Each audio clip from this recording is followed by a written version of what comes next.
भैया जरा सामान आराम से उतारना, कोई भी चीज टूटनी नहीं चाहिए। टेंशन मत लीजिए भैया जी, हम आपके फ्लैट में सामान को आराम से रख देंगे।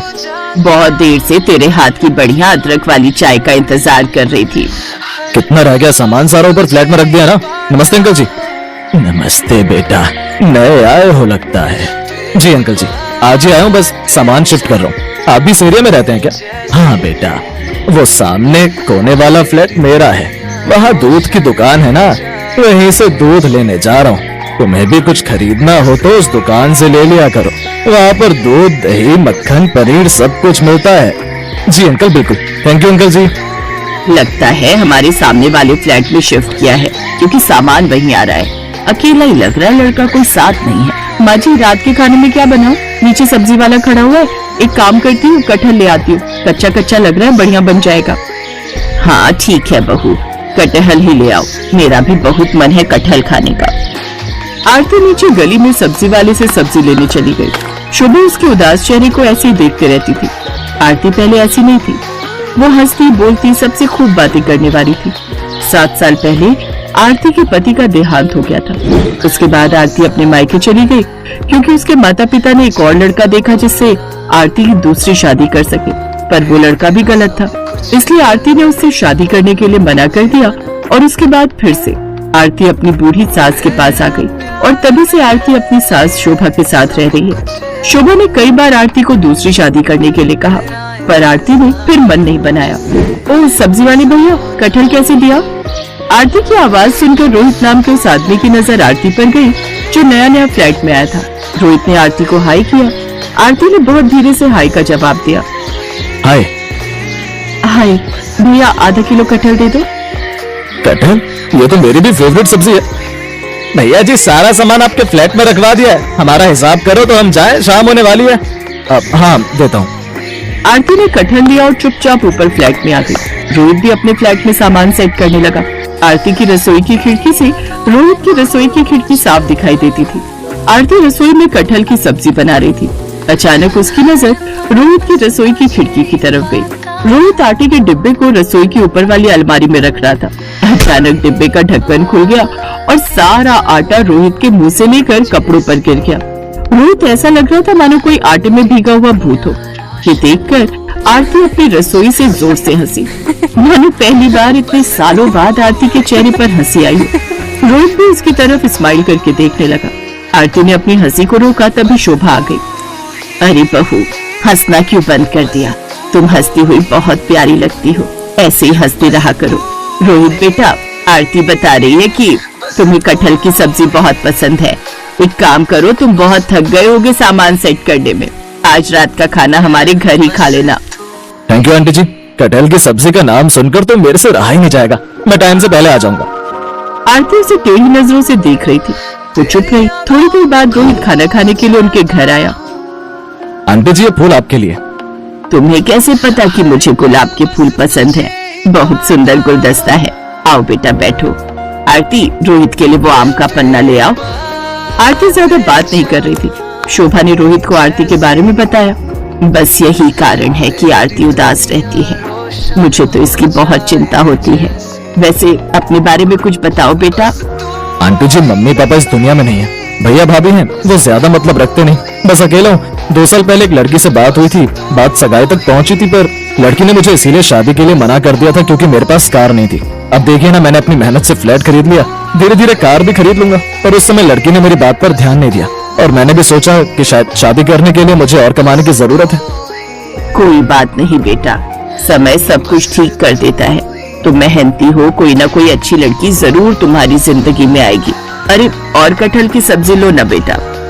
बस आंटी जी, मजा आ गया। आरती जी, आपके हाथ की कटहल की सब्जी बहुत टेस्टी है। पता है आंटी जी, मेरी मम्मी बिल्कुल ऐसे ही कटहल की सब्जी बनाती थी। क्या हुआ था तुम्हारे मम्मी पापा को? आंटी जी, पापा तो तभी चल बसे थे जब मैं और मेरे भाई छोटे थे। मम्मी अभी 4 साल पहले गुजरी है। भैया की शादी बाद में हुई है, लव मैरिज थी, इसीलिए उन्होंने अलग फ्लैट ले लिया। बस मैं काफी टाइम से किराए पर था तो सोचा कि अब अपना ही ले लेता हूँ। आंटी जी, डिनर के लिए थैंक यू। अब तो अक्सर ही रोहित और आरती के बीच चलते फिरते बातचीत, नमस्ते, हाय हेलो हो जाती थी। कभी शोभा कोई सामान लेकर आती थी और लिफ्ट बिजी होती थी तो रोहित सीढ़ियों से सामान ऊपर तक ले आता था। धीरे धीरे रोहित सास शोभा को अच्छा लगने लगा और एक दिन शोभा ने रोहित के बारे में आरती से बात की। आरती, मैं चाहूंगी कि तुम जिंदगी को एक मौका और दो। अगर तुम कहो तो मैं रोहित से बात करूं। रोहित बहुत अच्छा लड़का है और मुझे लगता है कि शायद वो तुम्हें मन ही मन पसंद भी करता है। नहीं माँ जी, ऐसी कोई बात नहीं है। एक कटहल की सब्जी की तारीफ रोहित ने क्या कर दी, आपको ये लगने लगा कि रोहित के मन में मेरे लिए कुछ चल रहा है? ऐसा कुछ नहीं है। न ही मेरे मन में रोहित के लिए कुछ है और न ही रोहित के मन में मेरे लिए कुछ है। हम सिर्फ पड़ोसी हैं। आरती शोभा को दूध देकर गैलरी में टहलने के लिए आ गई। कहीं न कहीं शोभा की बातें आरती के मन में चल रही थी। तभी उसने देखा गैलरी में रोहित किसी से फोन पर बात कर रहा है। रोहित ने दूर से आरती को देखा और हाथ हिलाकर हाय किया और फिर से फोन पर लग गया। कुछ देर बाद आरती कमरे में आकर सो गई। अगले दिन आरती शोभा से बोली, आप मुझे कह रही थी ना कि रोहित के मन में मेरे लिए कुछ चल रहा है। पता भी है, रात को रोहित अपनी गैलरी में फोन पर किसी से बात कर रहा था। काफी देर तक रोहित ने इतनी देर रात तक किसी से फोन पर बात की और आधी रात के समय कोई किसी से फोन पर बात क्यों करेगा? कोई गर्लफ्रेंड होगी, तभी तो इतनी देर फोन बिजी रहा। हाँ, कह तो तू ठीक रही है। हो सकता है मेरे मन का वहम ही होगा। चल छोड़, कोई बात नहीं। मैं अब इस बारे में कोई बात नहीं करूंगी। अगले कुछ दिनों तक रोहित दिखाई नहीं दिया। आरती बार बार उसके फ्लैट की तरफ झांकती तो फ्लैट के बाहर ताला ही दिखाई देता। हिम्मत करके आरती ने नीचे गार्ड से पूछ ही लिया, अरे मोहन इधर आना। बोलो आरती दीदी, क्या हुआ? वो जो हमारे सामने फ्लैट पे रहते हैं, क्या नाम है उनका? रोहित। वो कहाँ गए हुए हैं? उनके फ्लैट के बाहर कुछ दिन से ताला लगा हुआ है। वो शादी के लिए गए हैं। आरती ने गार्ड के मुंह से बस इतनी बात सुनी और उसकी आंखों में आंसू आ गए। शायद उसके मन के किसी कोने में रोहित के लिए हल्की सी जगह बनने लगी थी। पर एक बार फिर आरती का दिल टूटा।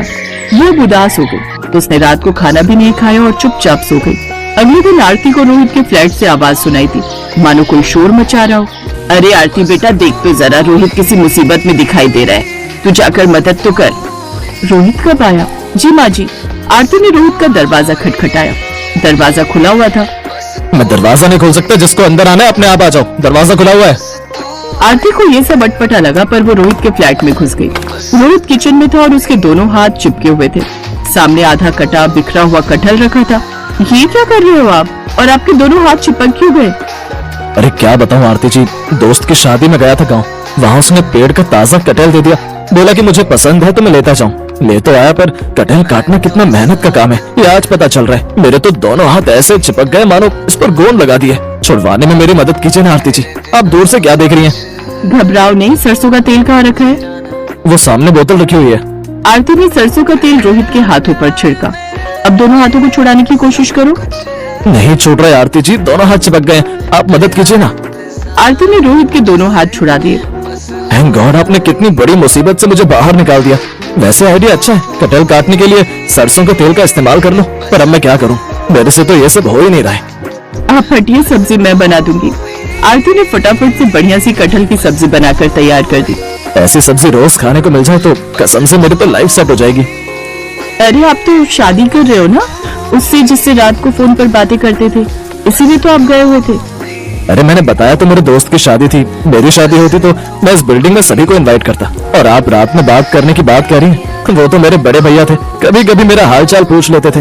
दिन में हम लोग बिजी होते हैं, इसीलिए रात में थोड़ी बात कर रहे थे। वैसे बात तो मुझे आपसे भी करनी है, अगर आप इजाजत दे तो। मेरे से बात करनी है, पर किस बारे में? अगर आप बुरा ना माने तो मुझे आपके हाथों की कटहल की सब्जी पूरी जिंदगी खानी है। रोहित की बात सुनकर आरती शर्मा गई। उसकी आंखों में खुशी के आंसू थे। शायद मन ही मन वो भी रोहित को प्यार करने लगी थी। आरती के साथ शोभा की खुशी का ठिकाना नहीं था, क्योंकि रोहित बहुत अच्छा लड़का था। कुछ दिनों बाद पूरी बिल्डिंग के लोगों के सामने रोहित आरती के साथ सगाई करता है।